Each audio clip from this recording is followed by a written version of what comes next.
حضرت صالح علیہ السلام کی اونٹنی۔ اس واقعے میں حضرت صالح علیہ السلام کی اونٹنی کے بارے میں بتایا گیا ہے۔ حضرت صالح علیہ السلام قوم سمود کی طرف نبی بنا کر بھیجے گئے۔ آپ علیہ السلام نے جب قوم سمود کو اللہ تبارک و تعالیٰ کا فرمان سنا کر ایمان کی دعوت دی تو اس سرکش قوم نے آپ علیہ السلام سے یہ معجزہ طلب کیا کہ آپ اس پہاڑ کی چٹان سے ایک گابن اونٹنی نکالیے جو خوب فروا اور ہر قسم کے عیوب و نقائص سے پاک ہو۔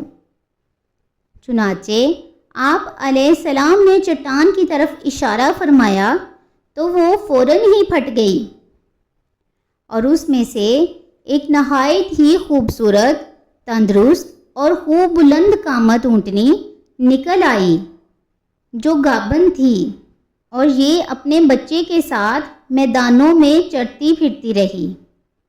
اس بستی میں ایک ہی تالاب تھا جس میں پہاڑوں کے چشموں سے پانی گر کر جمع ہوتا تھا۔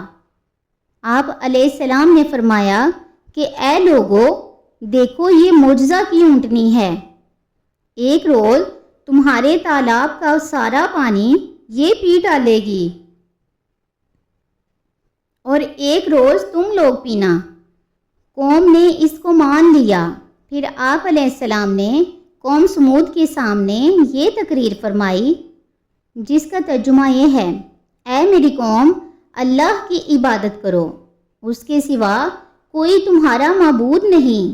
بے شک تمہارے پاس تمہارے رب کی طرف سے روشن دلیل آ گئی ہے۔ یہ اللہ کی اونٹنی ہے، تمہارے لیے نشانی ہے، تو اسے چھوڑ دو کہ اللہ کی زمین میں چرے، اور اسے برائی سے ہاتھ نہ لگاؤ کہ تمہیں دردناک عذاب آئے گا۔ پارہ نمبر 1 سورہ اعراف رکوع نمبر 10۔ چند دن تو قوم سمود نے تکلیف کو برداشت کیا کہ ایک دن ان کو پانی نہیں ملتا تھا، کیونکہ اس دن تالاب کا سارا پانی اونٹنی پی جاتی تھی۔ اس لیے ان لوگوں نے طے کر لیا کہ اس اونٹنی کو قتل کر ڈالیں۔ جب انہوں نے طے کر لیا کہ اس کو قتل کر ڈالیں تو ایک شخص جس کا نام قدار بن سالف تھا، اس قوم میں قدار بن سالف جو سرخ رنگ کا بری آنکھوں والا اور پستہ قد آدمی تھا اور ایک غلط کار عورت کا بیٹا تھا، ساری قوم کے حکم سے اس اونٹنی کو قتل کرنے کے لیے تیار ہو گیا۔ حضرت صالح علیہ السلام منع ہی کرتے رہے، لیکن قدار بن سالف نے پہلے تو اونٹنی کے چاروں پاؤں کو کاٹ دیا، پھر اس کو ذبح کر دیا اور انتہائی سرکشی کے ساتھ حضرت صالح علیہ السلام سے بے ادبانہ گفتگو کرنے لگا۔ چنانچہ اللہ تبارک و تعالیٰ کا ارشاد ہے، ترجمہ: اور ان لوگوں نے اونٹنی کو ذبح کر دیا اور اپنے رب کے حکم سے سرکشی کی، اور یہ بولے کہ اے صالح، ہم پر لے آؤ وہ عذاب جس کا تم وعدہ دے رہے ہو اگر تم رسول ہو۔ سورہ اعراف رکوع نمبر 10۔ پھر اس قوم پر زلزلہ کا عذاب آیا۔ قوم سمود کی اس سرکشی پر عذاب خداوندی کا ظہور اس طرح ہوا کہ پہلے ایک زبردست چنگھاڑ کی خوفناک آواز آئی، پھر شدید زلزلہ آیا جس سے پوری آبادی الٹ پلٹ ہو کر چکنا چور ہو گئی، عمارتیں ٹوٹ پھوٹ کر تہس نہس ہو گئیں، اور قوم سمود کا ایک ایک آدمی گھٹنوں کے بل اوندا گر کر مر گیا۔ قرآن مجید نے فرمایا، ترجمہ: تو زلزلہ نے انہیں اپنی گرفت میں لے لیا تو وہ سب صبح کو اپنے گھروں میں اوندے مرے پڑے رہ گئے۔ سورہ اعراف رکوع نمبر 10۔ حضرت صالح علیہ السلام نے جب دیکھا کہ پوری بستی زلزلوں کے جھٹکوں سے تباہ و برباد ہو کر اینٹ پتھروں کا ڈھیر بن گئی اور پوری قوم ہلاک ہو گئی تو آپ علیہ السلام کو بڑا صدمہ اور قلق ہوا، اور آپ علیہ السلام کو قوم سمود اور ان کی بستی کے ویرانوں سے اس قدر نفرت ہو گئی کہ آپ علیہ السلام نے ان لوگوں کی طرف سے منہ پھیر لیا اور اس بستی کو چھوڑ کر دوسری جگہ تشریف لے گئے، اور چلتے وقت مردہ لاشوں سے یہ فرما کر روانہ ہو گئے کہ اے میری قوم، بے شک میں نے تمہیں اپنے رب کا پیغام پہنچا دیا اور تمہاری خیر خواہی کرتا رہا، لیکن تم خیر خواہوں کو پسند ہی نہیں کرتے۔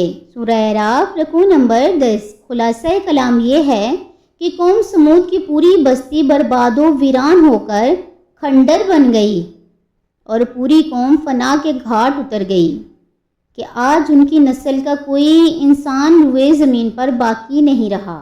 درس ہدایت۔